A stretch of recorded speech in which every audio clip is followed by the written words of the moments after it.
Salut à tous! Alors aujourd'hui je vous retrouve dans une nouvelle vidéo qui, comme vous l'avez vu dans le titre, sera un haul. Que j'ai acheté quelques petits trucs ces derniers temps et du coup voilà, je voulais vous montrer tout ça. Du coup j'ai réalisé ce make-up avec pas mal de produits. Je vous ai réalisé le tutoriel, il sera en ligne vendredi, du coup ne loupez pas ça si jamais ça vous intéresse. Et c'est parti, on démarre la vidéo tout de suite! Alors petit point juste avant de commencer, oui mes cheveux sont plus roses, normalement ils sont à peu près violets. Je sais pas comment ça va ressortir chez vous, il y a des mèches où ça a pris, d'autres où ça a pas trop pris. Là, j'ai fait avec le Hot Purple de chez Crazy Color, mais comme j'avais qu'une bouteille et que pour faire tous mes cheveux c'était pas suffisant, j'ai mélangé avec un peu de ce qui me restait de mes petites bouteilles de rose avec de l'après-shampoing et tout, et du coup je crois que c'était un peu trop dilué, du coup ça a pas pris partout. Les endroits où ça a bien pris violet, je kiffe. Du coup je pense que je referai peut-être ça une ou deux fois pour avoir vraiment le violet bien flashy. J'ai aussi une bouteille encore de Peacock Blue, peut-être que ce sera la prochaine que je ferai en mélangeant avec le violet, parce que si ça dégorge d'ici 3 semaines et qu'on est toujours pas sorti, bah, il faudrait bien que je fasse quelque chose avec mes cheveux. Et moi l'avantage c'est que comme c'est plus foncé, on voit un peu moins mes racines. En même temps je suis passée avec le violet sur les racines, c'est au premier lavage généralement que ce qui est déposé sur les racines généralement s'en va parce que c'est très foncé donc ça prend pas en fait, ça a juste un reflet. Mais là ça se voit pas trop, donc ça va, parce qu'avec le rose ça commence à devenir vraiment trop voyant et j'aimais pas trop, ça faisait pas très propre. Anyway, je me suis recommandé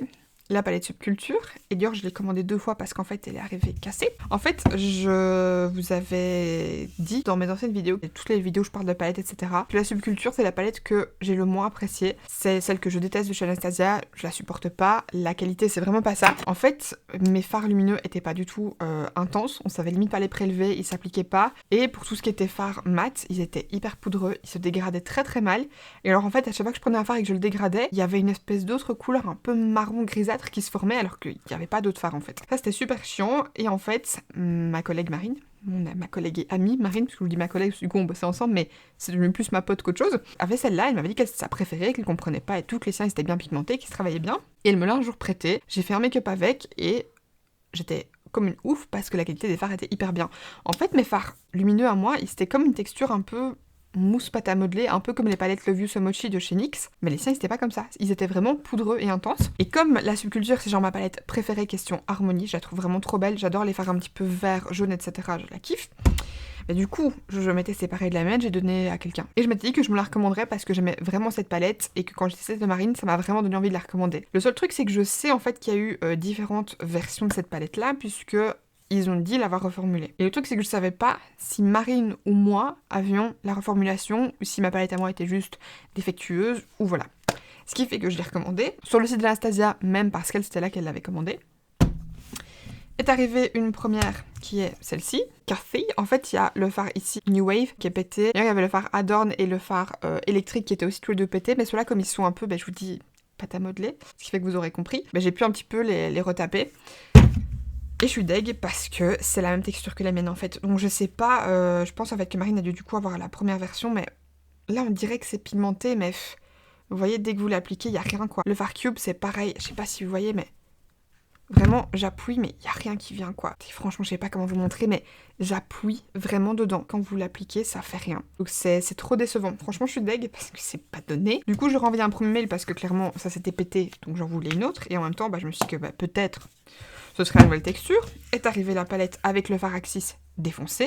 D'ailleurs là les palettes sont propres, mais j'ai tout nettoyé avec un petit truc, vous savez la technique de mettre dans une lingette et puis passer, parce que autant vous dire qu'il y avait du fard partout. C'est la même chose, j'ai retesté dans le fard électrique, mais en fait je vais vous montrer de près. Je vais vous montrer dans la palette qui est déjà un peu foutue comme ça, voilà, mais en fait, je sais pas si vous allez voir quand je pousse, ouais si vous voyez. En fait, quand je pousse dans le fard, il prend vraiment la forme. C'est vraiment une texture de pâte à modeler. Et du coup, ça fait des petits crumbles. Mais en même temps, ça prélève quasiment rien, quoi. Quand je l'applique, vous voyez qu'il y a presque pas de couleur. Et en fait, là, il y a des vieux morceaux. Et à côté de ça, il n'y a pas de fard. Donc ça fout un peu la haine. Franchement, ça m'a saoulée. Là, ici, j'aurais renvoyé un mail parce que, quand même, une palette à 50 €, j'ai envie qu'elle arrive entière. Et honnêtement, en fait, je préfère qu'ils me remboursent parce que je suis deg. C'est pas la palette que j'attendais. Donc je suis vraiment dégoûtée. C'est trop dommage parce que je vous dis, la palette de... Regardez, même le fard Adorn, quoi. Pourtant, c'est un bronze qui est supposé être hyper intense. Là, il se voit, mais dès que vous le swatchez... regardez, on voit presque rien.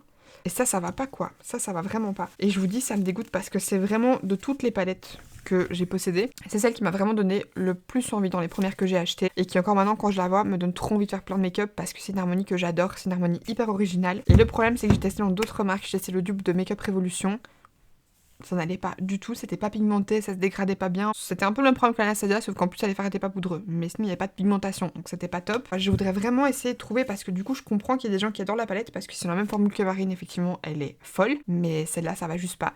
Et pour vous dire, Marine a vu la mienne parce que je lui ai montré, parce que je me suis dit elle va me prendre pour une folle. Ça m'énerve. Si vous avez un très bon dupe de la palette Subculture, qui fonctionne bien, où les fards sont bien pigmentés, où ils se prélèvent bien, où les lumineux sont intenses, dites-moi, parce que voilà, c'est ma préférée de toutes les harmonies que j'ai, mais elle se prend pas, donc je suis dégoûtée. En parlant de palette Subculture, Anastasia, etc., je suis hyper énervée contre moi-même, parce qu'en fait, je vous avais filmé 2 looks avec la palette Sultry, que Marine m'avait prêtée, que j'avais déjà montée et tout, j'avais déjà mis les musiques, j'avais plus qu'à faire une intro et une outro, parce que je n'avais pas fait, mais du coup, pour un peu vous introduire, voilà, je vais faire un make-up avec la palette Sultry, blablabla. Et en fait, elles étaient dans mon dossier vidéo et sur mon bureau. Et du coup, j'ai supprimé celles qui étaient sur mon bureau, et en fait, je crois que ce qui était dans le dossier vidéo, ça devait être des raccourcis, parce que comme une débile, j'ai bien évidemment vidé ma corbeille après parce que j'avais tout le temps et je n'arrive plus à retrouver les vidéos.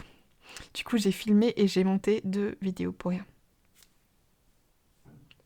Je suis ravie. Surtout qu'en plus, comme maintenant je vous poste 3 vidéos par semaine, ça aurait été vraiment hyper bien de pouvoir vous en poster une en plus. Mais ouais, je suis dégoûtée. Franchement, ça me saoule. Par contre, en parlant du coup de make-up, etc., je vous avais également filmé un make-up avec la palette Game of Thrones de chez Urban Decay que je vous ai jamais posté. Parce qu'en fait, je voulais vous en faire un avec chaque, vous savez, un petit peu type d'harmonie, genre un de Winterfell, un des 2 traqués, etc. Et j'avais filmé que un seul look et j'ai jamais filmé les autres. Du coup, je vous ai jamais posté cette vidéo, mais est-ce que ça vous intéresse quand même que je vous mette le make-up? Si oui, dites-le moi dans les commentaires et je vous ferai ça, ça vous fera une petite vidéo bonus en plus, pourquoi pas. Donc voilà, anyway, ça du coup c'était une première chose et maintenant on va passer au reste du haul. J'ai passé ma première commande sur Cult Beauty, ça fait très longtemps que j'ai envie de tester le site et en fait là j'ai envie de passer sur commande sur Sephora. Évidemment, quand j'ai voulu passer ma commande, c'était la nuit de dimanche à lundi et le code Sephora Gold ne fonctionne plus. Donc voilà, j'avais un peu la haine. Du coup, j'avais regardé un petit peu sur Cult Beauty parce qu'ils avaient une grande sélection de formats miniatures. Et vous savez que moi, c'est ce que j'adore en make-up. C'est beaucoup plus pratique à emmener, c'est beaucoup plus pratique à ranger parce que c'est plus petit. C'est moins cher parce que forcément, vous avez moins de produits. Donc c'est souvent plus cher au prorata produit, genre quantité-prix. Mais c'est plus intéressant puisque personnellement, comme je teste plein de produits, il y a des produits qui m'intéressent moins que d'autres, des produits que je trouve moins performants, qui me correspondent moins. Et du coup, je préfère payer 14 pounds pour une petite version. Et au moins, si le fond de teint ou la poudre me plaît pas, je me retrouve pas avec une poudre où j'ai dépensé 40 €, mais plutôt que d'avoir dépensé 40 €, on me retrouve avec un énorme packaging dont je fais rien. Donc là, j'ai pris énormément de petits formats. Il y a juste 2 trucs que j'ai pris en full size que de base je voulais commander sur le site de Sephora. Et en vrai, il y avait un 3e truc que je voulais commander, mais qui était plus dispo chez Sephora et qui ne livrait pas en Belgique. Chez Cult Beauty, je sais pas pourquoi. C'était la base Hydro Grip de chez Milk. J'ai trop envie de la tester, j'en entends tellement de bien. Et comme j'ai la peau grasse, souvent les produits en cours de journée bougent un peu sur ma peau, du coup je voulais trop tester. Du coup je suis deg parce que souvent chez Sephora, les formats mini, ils sont pas livrables à domicile. Ils sont pas tous dispo en boutique. Du coup, je ne trouve jamais ce que je cherche. Ce qui fait que, en format classique, j'ai pris la Obsession Mint. C'est avec laquelle j'ai réalisé le make-up que je porte actuellement, donc vous aurez du coup le tuto vendredi, si ça vous intéresse. Abonnez-vous là en dessous si c'est pas encore fait. Elle est superbe. Franchement, quand j'ai vu de base les palettes Mint sortir, j'ai déjà trouvé très belle d'harmonie. J'ai eu une petite pensée à Colourpop qui avait déjà sorti des palettes dans ce style-là, mais qui pour moi n'ont rien à voir. Parce que chez Colourpop, c'est vraiment des palettes monochromatiques. Donc c'est 9 teintes, par exemple, lilas, lumineuses, un peu plus foncées, etc. Mais là, vous voyez qu'il y a des teintes Mint, mais il n'y a pas que ça. Il y a des teintes qui sont un petit peu plus vertes et des teintes pêche. Enfin, il y a vraiment plusieurs types de couleurs. Donc du coup, c'est pas juste des Mint. Vous avez aussi une teinte un petit peu presque champagne pour pouvoir un petit peu illuminer. Donc c'est pas vraiment qu'une harmonie Mint. La lilas, pour le coup, je préfère celle de Colourpop parce que je trouve pas les teintes spécialement magnifiques dans celle de Huda, mais celle-ci franchement je la trouvais vraiment très très belle et franchement je l'aime trop. Voilà, si vous voulez voir le make-up, ce sortira du coup vendredi, donc n'oubliez pas d'aller voir ça, mais franchement elle est vraiment bien. On verra un petit peu ce que ça donne à appliquer. Et alors autre produit full size, j'ai pris ceci. C'est la palette Born This Way Tan Up the Light. Je l'avais swatchée quand j'ai été à la boutique Sephora au Luxembourg. Je l'ai prise en teinte light. J'hésitais entre cette teinte-là et la teinte médium, mais en fait, je me suis dit qu'il valait mieux prendre un peu plus clair pour illuminer, vu que c'est le but de cette palette, plutôt que prendre un peu trop foncé et pas avoir du coup le résultat escompté. Et j'ai bien fait parce que franchement, elle est parfaite. C'est un packaging qui est quand même assez imposant. Donc pour partir en voyage, je sais pas trop ce que vous allez prendre avec, mais franchement, je la trouve très belle. J'aime bien le packaging. Ça fait très boudoir, vous savez, ça fait vraiment un petit peu cet effet-là. Vous avez du coup un miroir et 3 poudres. J'avais trop envie de tester cette palette-ci parce que j'en ai entendu beaucoup de bien premièrement, et surtout parce qu'en fait apparemment la poudre ici c'est un peu comme les poudres Ambient Light, Dim Light, etc. de chez Hourglass que j'ai envie de tester depuis hyper longtemps mais où j'arrive pas à me lancer. Et du coup j'ai pris cette palette là. Vous avez du coup la teinte Soft Focus qui est du coup un peu le dupe des poudres Hourglass qui du coup un petit peu illuminé dans les teintes satinées, donc c'est presque mat mais il y a une légère lumière qui se dégage, ça fait pas du tout de paillettes ni rien, mais ça reflète un petit peu. Ce qui fait que ça illumine beaucoup plus, franchement c'est super beau au niveau des zones de lumière, très léger quand vous voulez pas mettre d'highlight, c'est parfait. Vous avez la teinte Glow qui est du coup un highlighter classique, Et vous avez la teinte Dazzle qui, là pour le coup, je trouve trop sèche et je la trouve pas assez lumineuse. C'est bien en topper sur le glow, mais tout seul, je crois que ce sera pas suffisant. Peut-être appliqué humidifié. Ce que j'ai ici aujourd'hui en highlighter et franchement, je trouve ça très beau. Alors là, pour le coup, je trouve qu'en highlight, la teinte médium aurait pu correspondre aussi pour être un petit peu plus dorée. Mais là, j'aime bien. Ça me semble bien sur mon teint pas bronzé. Franchement, ça me va très très bien. Et j'aime beaucoup cette palette là. À nouveau, vous la verrez en action. Parce que j'y sais presque toutes les nouveautés que j'ai achetées dans la vidéo. Donc voilà. Un des produits qui m'a vraiment décidé de faire la commande, c'est ceci. C'est la poudre Born This Way libre mais en format mini. Ça fait des mois que j'essaie de l'avoir sur Sephora, mais en fait elle est jamais disponible en livraison pour la Belgique, je sais pas pourquoi. Et en magasin je ne la trouve jamais. À chaque fois je la demande mais jamais ils l'ont. Alors par contre il y a quand même un truc que je voudrais vérifier. Ouais, alors je sais pas pourquoi le packaging me semble le plus gros en ligne. En fait c'est comme un mix, c'est que 1,5 g. Mais 12 pounds quoi. Pour 1,5 g je trouve ça abusé. Bon après c'est ma faute. C'était écrit, j'ai pas regardé. Mais c'est quand même abusé quoi. Quand je pense que la Fenty c'est 9 grammes. Là après vous savez quand même tester un petit peu. Mais quand on sait que la version 17 grammes c'est 22 pounds, je trouve ça un peu abusé. Bref, franchement ce que j'ai ici aujourd'hui je la trouve pas mal. Ça a par contre un petit peu marqué la texture au niveau du dessous de mes yeux, à l'endroit où ça se joint avec ma joue. Donc du coup je retesterai ça parce que là je l'ai appliqué à l'éponge et tout sur un anti-cerne différent. Donc peut-être que en retestant avec d'autres produits ça aura une autre application. Mais ça fait très longtemps que j'avais envie de la tester donc je suis très contente. Par contre s'il vous plaît dans les formats mini, je ne l'ai même pas secoué, hein. Dans les formats mini, mettez quelque chose pour bloquer le tamis, c'est pas possible. Il y a que dans la Kat Von D que le tamis est bloqué, même dans toutes les poudres qui d'habitude en full format ont quelque chose pour cacher le tamis. C'est des poudres format mini qu'on est supposé pouvoir emmener en voyage, donc ça va d'office être secoué dans les trousses. Pourquoi est-ce que c'est pas refermable? Je ne sais pas. Ensuite, on va rester dans les poudres. J'en ai pris une autre qui était aussi sur ma wishlist. C'est la poudre Veil de chez Hourglass. Celle-ci, je m'en suis pas encore servie, mais j'ai trop hâte de tester. Pour le coup, celle-ci a un peu plus de produit à 2 grammes. C'est pas non plus ouf, hein, mais bon voilà. Hourglass, c'est mon premier produit, j'ai jamais testé quoi que ce soit de la marque. Ah non, je mens.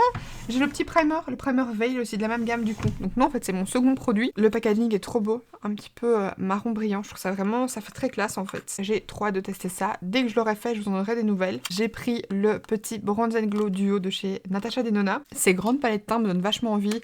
Il y avait la Love qui était sortie, qui était trop belle. Et alors, je vous mettrai des images de celles que je trouve vraiment belles. Mais la Bloom, elle est magnifique. Vous avez un blush un petit peu orangé doré qui a l'air superbe, un highlight qui a l'air un peu champagne et tout, il a l'air magnifique. Bah écoutez, il y avait aussi la Love que je trouvais trop jolie, mais je la trouve même plus. Et bah apparemment la palette de teint elle est plus dispo. Là je viens de regarder sur Cult Beauty et je viens de regarder sur Sephora. Il est dispo sur aucun des deux. C'est trop triste parce qu'elle est encore dispo sur le visuel et il était trop joli. C'est pareil, il y avait 2 blushs et un genre d'highlighter qui était magnifique. Enfin bref, mais du coup là j'ai pris ce petit produit-ci qui est trop mignon. C'est du coup le Bronze & Glow Duo comme je vous disais. Et en fait à l'intérieur vous avez un bronzer et un highlighter. Et je vous avoue que j'ai typiquement pris ça pour m'en servir à la maison, mais aussi pour m'en servir quand je voyage, parce que franchement c'est hyper pratique. J'ai un bronzer et un highlighter dans un produit qui fait même pas la taille d'un produit classique entre guillemets. Vous avez également un petit miroir, donc c'est vraiment parfait pour pouvoir vous maquiller, c'est top. Et je suis hyper contente. Le bronzer, je m'en suis servi aujourd'hui, je le trouve très beau. C'est une teinte assez chaude, donc c'est pas du tout une teinte de contouring. Du coup, comme je vous dis, c'est un bronzer très chaud. Maintenant, c'est mis Bronze & Glow, c'est pas mis Contour & Glow. Moi, personnellement, le contouring, j'aime pas. Je vous ai déjà dit que je préfère vraiment les bronzers chauds avec lesquels je peux réchauffer mon teint, donner un petit peu de structure et de dimension, mais sans creuser. Et je le trouve ça trop bien. Et à nouveau, le packaging comme ça, je trouve ça trop beau. Un petit peu marron réfléchissant, c'est canon. Donc voilà, ça clairement, j'adore. Je me suis pas servi de l'highlight aujourd'hui parce que je voulais tester ceux de la palette Born This Way. Je pense qu'il va être un micro poil foncé maintenant, mais dès que j'aurai un petit peu pris de couleur, je pense que ça ira. Et je pense que même maintenant, ça devrait aller. C'est juste quand je serai de face, ça risque de faire une légère ombre. Toujours dans les palettes. J'ai pris cette petite palette de chez Jouer. En fait, ça je vous avoue que parce que j'ai vu dans les formats mini, mais de base, j'avais pas pensé me la prendre, mais je trouvais les teintes trop belles. C'est la Blush Bouquet Rose Gold Duo de Farajou. Pareil, vous avez un miroir, le packaging se présente comme ceci, ça fait quali, c'est pas le packaging le plus qualitatif, je trouve, surtout pour une marque comme Jouer qui coûte assez cher. Mais par contre, les blushs sont vraiment magnifiques. Celui que j'ai mis aujourd'hui, c'est le Marigold, qui est celui-ci le plus foncé des deux. Vous avez aussi le rose pétale qui est un peu plus clair. Il est un petit peu plus rose frais. Mais franchement, celui-là, j'adore. J'ai pas encore testé l'autre, mais celui-ci, celui que j'ai actuellement aujourd'hui, j'en ai juste pas mis sur mon nez, mon menton comme je fais d'habitude. Ces derniers temps, c'est vrai que j'avais tendance à avoir la main très lourde. Mais aujourd'hui, j'aimerais faire un truc un peu plus léger. Il est très beau, il s'estompe bien, il se travaille bien, il est pigmenté mais pas non plus trop intense. Et alors il y a une légère lumière qui se dégage du blush, moi personnellement c'est le genre de fini que j'adore. Ensuite j'ai pris des petits produits chez Benefit. J'ai pris les 2 derniers primers qui sont sortis, donc sont toujours de la gamme Professional, mais il y a la version hydratante et la version lumineuse. Les petits tubes sont trop mignons, franchement c'est trop chou. Aujourd'hui j'utilise la version hydratante et franchement je la trouve très bien. Elle est hyper agréable à appliquer. C'est un peu le même style de texture que la Professional, mais en moins épaisse, en plus fine et qui s'estompe beaucoup beaucoup mieux dans la peau. Elles se font vraiment parfaitement en fait, vous la sentez plus une fois qu'elle est appliquée. Je vous dis, j'ai la peau grasse mais déshydratée. Du coup, c'est un peu embêtant parce que je dois faire le choix entre mettre quelque chose de mat pour garder le visage mat et pas briller comme une graisse à frire au bout d'une heure, mais en même temps, pas mettre un truc trop mat que pour pas marquer les éventuelles zones de stress en cours de journée, parce qu'une fois que je me suis poudrée et tout, mon teint il a quand même l'air horriblement placardé quoi. Mais en même temps, j'ai pas le choix parce qu'en cours de journée, au bout de 2 heures, je brille de fou. Donc c'est vraiment un peu compliqué de trouver l'entre-deux. Et ça, franchement, ça me semble être une bonne base pour ça. Et ensuite, j'ai pris la version Pearl parce que je voulais tester une base un petit peu lumineuse pour les beaux jours, etc. J'aime bien avoir les teints bien glowy avec des fonds de teint lumineux, un beau bronzer lumineux comme le California Beaming de chez NYX que j'ai trop hâte de ressortir. Sur mes fausses taches de rousseur et tout, et du coup mettre un petit peu moins de fond de teint parce que du coup ça m'empêche aussi un petit peu de briller. Parce que comme je n'avais pas de couche supplémentaire, mon visage est un peu plus nu, donc si je brille, ça fait moins choquant, on va dire. Donc voilà, j'avais trop envie de tester ça aussi. Et j'ai également pris leur nouveau blush qui est le Georgia. Alors par contre là, je suis trop dégoûtée. Je l'ai pris parce que je trouvais trop chou, que la couleur avait l'air trop belle. Un genre de pêche, typiquement mon genre de teinte. Et alors en fait, j'ai comparé avec le Mini California que j'avais acheté il y a quelques années. Et en fait, je me suis rendu compte que celui-ci, il y avait 4 grammes dedans, alors que le California, il y en avait que 2,5. Donc il y a beaucoup plus de produits dans celui-là. Oh mais celui-là et celui-ci mélangés, celui-là. Je sais pas si vous allez voir. Déjà en l'ouvrant, j'ai eu un petit doute, mais en vrai, on pourrait croire que ça passe, mais en fait, il est trop clair. Je ne sais pas le faire ressortir sur ma peau. En fait, il n'y a pas moyen. Donc je suis vraiment déçue. En fait, ouais, quand je le prélève, on dirait une teinte entre un highlighter et un blush. C'est pas assez clair que pour être un highlight, mais c'est pas assez foncé pour être un blush. C'est vraiment la même teinte que ma peau. Donc là, franchement, je suis quand même deg parce que je vois même pas comment ça pourrait fonctionner parce que je suis quand même pas foncée de peau. Il faudrait vraiment avoir un teint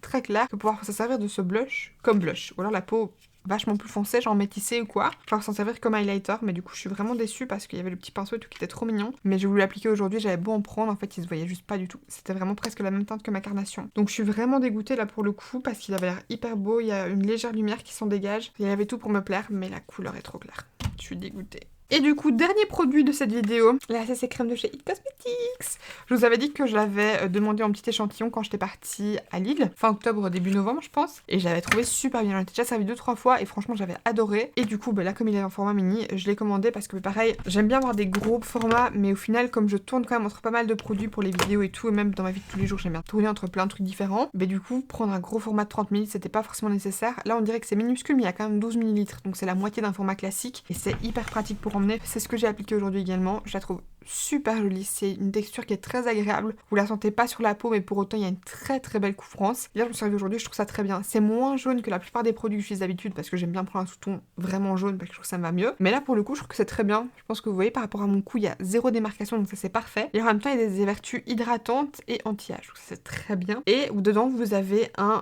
SPF 50 UVA et B. Donc ça franchement c'est très bien. Un SPF 50 c'est blindé et qui protège des UVA et des UVB. Franchement c'est quand même assez rare dans les produits make-up. Ça pour le coup je ferais même faire tester à ma maman parce que je pense que ça pourrait lui plaire, le côté couvrant mais assez naturel quand même. Ça pourrait peut-être être pas mal. Écoutez, c'est ici que s'achève cette vidéo, j'espère sincèrement qu'elle vous aura plu. Si c'est le cas, comme d'habitude vous connaissez, n'hésitez pas à liker et à vous abonner en cliquant juste là en dessous si ce n'est pas encore fait. À nouveau, je vous invite à revenir vendredi à 10 h pour voir le petit make-up que je vous ai filmé. Et puis quant à moi, d'ici la prochaine vidéo, je vous fais d'énormes bisous. Bye!